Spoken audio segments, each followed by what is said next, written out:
যখন বান্দা মাথাটা মাসিহ করে, এই মাথা মাসিহ করার পর যখন কানটা মাসিহ করে, কানের ভিতর আঙ্গুল দিয়ে রাসূল বলে, ওই বান্দা সারাদিন যতগুলো ছোট ছোট সগীরা গুনাহ শুনেছে, তার সমস্ত সগীরা গুনাহগুলো আল্লাহ তাআলা রব্বুল আলামিন মাফ করে দেয়।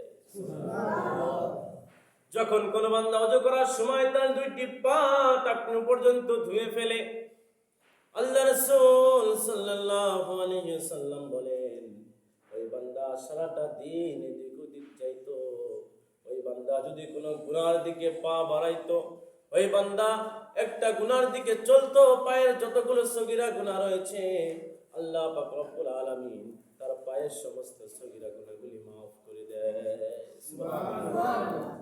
তার মানে বোঝা যাচ্ছে ইসলামটা অনেক সহজ। ইসলামের মধ্যে মাফ পাওয়ার অনেক পদ্ধতি রয়েছে।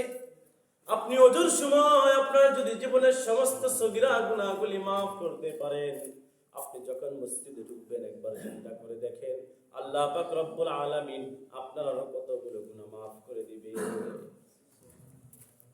ওযু করার সময় যদি হাতের সগীরা গুনাহ মাফ হয়ে যায়, চোখের সগীরা গুনাহ মাফ হয়ে যায়, জবানের সগীরা গুনাহগুলি মাফ হয়ে যায়, কানের সগীরা গুনাহগুলি মাফ হয়ে যায়, পায়ের সগীরা গুনাহগুলি মাফ হয়ে যায়।